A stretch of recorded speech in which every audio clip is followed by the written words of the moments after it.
उष्णता आणि तापमान हे शब्द आपण किती सहज वापरतो नाही का? पण या दोन गोष्टींमध्ये जमीन-आसमानाचा फरक आहे, हे माहीत आहे का?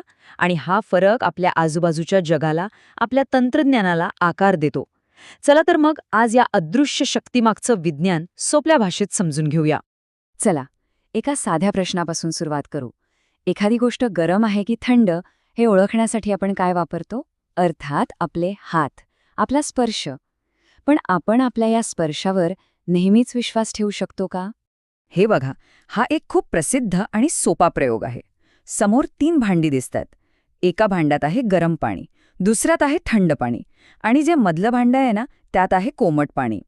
ओके, तर हा प्रयोग आपल्याला काय सांगतो? यातून आपल्या उष्णतेच्या जाणीवेबद्दल एक खूप इंटरेस्टिंग गोष्ट समोर येते. आता कल्पना करा, एक हात गरम पाण्यात आणि दुसरा हात थंड पाण्यात बुडवला आणि मग दोन्ही हात एकाच वेळी त्या मधल्या कोमट पाण्याच्या भांड्यात टाकले. काय होईल? कमालच होते. ज्या हाताला आधी गरम जाणवत होतं त्याला तेच कोमट पाणी थंड लागतं आणि ज्या हाताला थंड जाणवत होतं त्याला तेच आणि गरम वाटतं. म्हणजे पाणी एकच, पण हातांना अनुभव वेगळा. याचा सरळ अर्थ काय की आपली स्पर्शाची जाणीव फसवी असू शकते. ती सापेक्ष आहे आणि म्हणूनच आपल्याला वस्तुनिष्ठपणे म्हणजे अचूकपणे तापमान मोजण्यासाठी कोणत्या तरी साधनाची गरज पडते. बरं, मग जर आपण आपल्या स्पर्शावर अवलंबून राहू शकत नाही, तर मग उष्णता आणि थंडी नक्की कशी मोजायची? ह्याचं उत्तर मिळवण्यासाठी आपल्याला आधी उष्णता आणि तापमान ह्या 2 शब्दांमधला नेमका फरक समजून घ्यावा लागेल. ओके, आता जरा विज्ञानाकडे वळूया. खूप सोपं आहे बघा. तापमान म्हणजे काय? तर कोणत्याही पदार्थातल्या रेणूंची म्हणजे लहान कणांची सरासरी हालचाल किती वेगाने होतीये याचं ते माप आहे. आणि उष्णता म्हणजे त्या पदार्थातल्या सर्व रेणूंची एकूण ऊर्जा. म्हणजे तापमान हे सरासरीबद्दल बोलतं, तर उष्णता ही एकूण बेरजेबद्दल बोलते. फरक आहे, पण दोन्ही एकमेकांशी जोडलेले आहेत. हे चित्र बघा, किती छान समजावलंय. गरम पदार्थातले रेणू कसे वेगाने कंपन करतायत आणि थंड पदार्थातले रेणू मात्र शांत आहेत. त्यांची हालचाल कमी आहे. तापमान म्हणजे दुसरं तिसरं काही नसून याच हालचालीची सरासरी गती आहे. याला अजून सोपं करूया. एक उदाहरण घेऊ. समजा तापमान म्हणजे एका खोलीत बसलेल्या लोकांची सरासरी संपत्ती आणि उष्णता म्हणजे त्या खोलीतल्या सगळ्या लोकांची मिळून होणारी एकूण संपत्ती. आता विचार करा, त्या खोलीत जर एक अब्जाधीश व्यक्ती येऊन बसली तर सरासरी संपत्ती थोडीच वाढेल, पण एकूण संपत्ती ती प्रचंड वाढेल. बस असाच फरक तापमान आणि उष्णतेमध्ये आहे. चला, आता आपल्याला उष्णता आणि तापमान म्हणजे काय हे तर कळलं, पण प्रश्न उरतोच की हे अचूकपणे मोजायचं कसं? चला तर आपल्या संवेदनांच्या पलीकडे जाऊ आणि मोजमापाचं विज्ञान समजून घेऊ. हे मोजण्यासाठी आपण काय वापरतो? अगदी बरोबर, थर्मामीटर म्हणजेच तापमापक. मग तो प्रयोगशाळेतला अतिशय अचूक तापमापक असो किंवा आपल्या घरी ताप आला की आपण वापरतो तो साधा डिजिटल थर्मामीटर. ही सगळी उपकरणं आपल्याला एकच गोष्ट सांगतात: त्या वस्तूतील रेणूंची हालचाल किती आहे. आता तापमान मोजण्याचे पण वेगवेगळे प्रकार आहेत. जगभरात मुख्यत्वे 3 पद्धती वापरल्या जातात. एक म्हणजे सेल्सियस, जे आपण भारतात वापरतो. हे पाण्यावर आधारित आहे.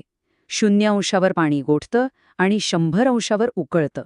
मग आहे फॅरेनहाइट, जे अमेरिकेत जास्त वापरलं जातं.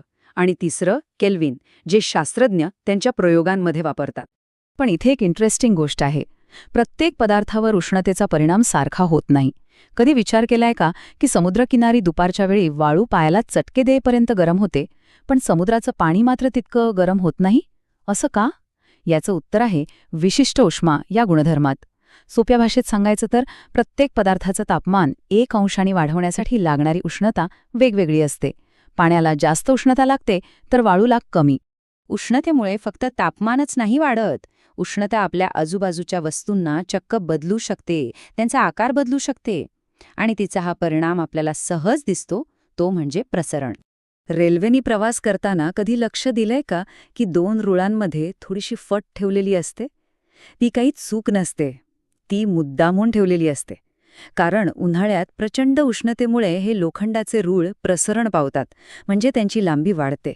जर ही जागा ठेवली नाही तर ते वाकडे होतील आणि मोठा अपघात होऊ शकतो. याच प्रक्रियेला म्हणतात औष्मिक प्रसरण. आठवतंय? उष्णतेमुळे रेणूंची हालचाल वाढते, मग ते एकमेकांना दूर ढकलतात, त्यांना पसरायला जास्त जागा लागते आणि त्यामुळेच संपूर्ण पदार्थाचा आकार, क्षेत्रफळ किंवा घनफळ वाढतं. आणि हो, स्थायू पदार्थांमध्ये हे प्रसरण 3 प्रकारचं असू शकतं. एक म्हणजे रेखीय, जसं रेल्वे रुळांच्या बाबतीत होतं, फक्त लांबी वाढते. दुसरं क्षेत्रीय, म्हणजे एखाद्या पत्र्यासारखं, जिथे लांबी आणि रुंदी दोन्ही वाढतात. आणि तिसरं घनीय, जिथे पदार्थाचा एकूण आकारच वाढतो. आणि हे प्रसरण काही थोडं नसतं. तुम्हाला कल्पना आहे? डेन्मार्कमधला ग्रेट बेल्ट ब्रिज हा जगातल्या मोठ्या पुलांपैकी एक आहे. हा पूल उन्हाळ्यामध्ये तब्बल 4.5 मीटरने लांब होतो. 4.5 मीटरपेक्षा जास्त. विचार करा, म्हणूनच मोठमोठे पूल आणि इमारती बांधताना ह्या प्रसरणाचा विचार करणं किती महत्वाचं असेल. तर आत्तापर्यंतच्या चर्चेतून एक गोष्ट स्पष्ट झाली असेल. उष्णता म्हणजे फक्त गरम किंवा थंड लागण्याची भावना नाही. ही एक मूलभूत, एक फंडमेंटल शक्ती आहे, जी आपल्या जगाला घडवते. आणि ही उष्णता येते कुठून? ती सगळीकडे आहे. आपल्या सूर्यापासून, पृथ्वीच्या केंद्रातून, आपण जेव्हा लाकूड जाळतो त्या रासायनिक क्रियेतून, इतकंच काय तर विद्युत ऊर्जेतूनही. उष्णता खरंच सर्वव्यापी आहे. तर मग ह्या सगळ्याचं सार काय?